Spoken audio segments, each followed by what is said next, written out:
Mu pulau. Boleh. Dia lelaki tau. Dia bini dua. Kacau dah lah kacau. Ni kacau dah lah ni.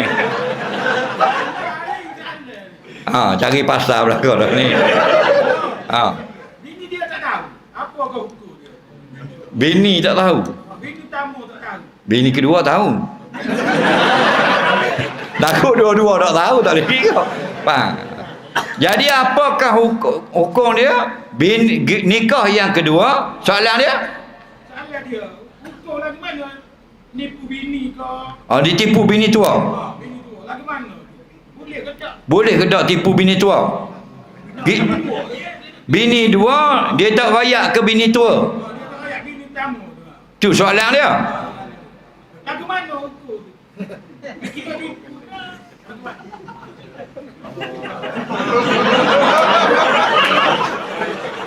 Okey. Kamu nanya. Tak apa. Hukum kahwin yang kedua tidak beritahu isteri yang pertama jika cukup rukun dan syarat sah. Cuma negeri-negeri di Malaysia ini berijtihad membuat hukuman dan peraturan. Kita kena taat juga ulul amri. Allah kata ati Allah wa ati Rasul. Betul tak? Taat Allah Rasul. Wa ulil amri kena taat juga. Apa ulil amri? Ulama dan kerajaan. Jika kerajaan buat undang-undang untuk kebaikan umat, wajib taat. Cuma walaupun sah perbuatan itu haram. Kalau di negeri yang tak benarkan kita menipu. Okey, katakanlah kita duduk pada negeri yang mengatakan sah berkahwin yang kedua tanpa pengetahuan si pertama. Sah, okey, memang sah. Dalam fiqh sah, tapi kerajaan pun benarkan juga. Hukumnya tetap haram juga. Kenapa? Kerana biasanya kalau tak menipu taklah. Haram sebab menipu. Menipu ni pahala ke boleh dosa? Innal kadhiba yahdi ilal fujur. Berbohong itu mengheret kepada kejahatan dan dosa. Nampak? Wa innal fujura yahdi ilan nar. Dan bila kamu berdosa membawa kepada neraka. Bila kamu dak khabar isteri pertama, mu nak pergi rumah isteri kedua, mu nak kata ke mana isteri pertama? Memberbohong ke tak? Nipu lah. Sehari menipu satu dosa. Dah 10 tahun. Man kasura kalamuhu kasura saktuhu wa man kasura saktuhu kasurat zunubuhu. Banyak menipu, banyak dosa. Wa man kasurat zunubuhu fannaru aulabi. Barang siapa sudah banyak dosa, go to hell. Layak masuk neraka. Lepas tu jangan tipu. Sebab apa kita akan kata nak pergi mesyuarat? Nipu dah. Nak pergi ngai. Dia buat. Dia tahu dia buat.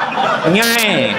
Nak pergi beli. Nak pergi tengok orang sakit. Lepas tu mati pula tengok orang mati. Nak pergi kubur. Nak pergi meeting. Overtime. Nak pergi Kuala Lumpur. Jumpa YB. Jumpa tu jumpa ni. Pelawak belaka. Dah 3 hari boleh skelo dosa. 30 tahun besar gunung dosa. Layak tak masuk surga? Jadi jangan nipu. Kalau nak nikah royak. Balik ambil gambar bakal isteri kita. Main. Aku nak tunjuk kamu. Ni apa Roti no. Ni belakang ni Facebook dia, nombor telefon, WhatsApp, Instagram, kilometriko, monogram. Ada sini belakang. Mu kenal ke tidak? Kalau mu tak kenal aku tak nikah. Mu kenal aku nikah. Tak kenal tak nikah. Piung depa gambar. Minggu depan gambar hak lain pula. Main. Kenal tak kenal piung. Masuk 3 tahun nikah dah bodoh. Tak lakat aku nak larang dah. Nikah dah. Serabut perut dah aku. Hari-hari duk tunjuk gambar. Tak. Itu cara dia. Cuma orang Puang ni tak usah kata Kelantan, Terengganu sama saja. Sebab dia tak uri. Jarang sangat beri. Okey? Tak beri. Tak usah kata hak hidup, hak mati dah bangun. Dia mati dah bini, tutup dengan kain batik, ngaji Yasin. Nampak? Dengar kata nak bini, bangun congok ayat. Apa dia? Lari dengan tutup email tu mau. Dah, jangan kau puang. Dah. Cuma malam ni kalau nak bini tak? Ada petua dia. Sanggup tak beri Riyal 10 sen? Beri kita. RM1 10 sen. Nak petua. Kita nikah yang kedua, bini tua senyap, tidak marah. Tunggu dia mati. Jadi belakang bawa dah. 10 orang rakyat, 10 kata jadi sungguh tak? Nah. Memang betul tak? Jadi cuma nak lambat nak tunggu mati tu, mayat ajak dah, biar mati juga. Dan wallahu a'lam.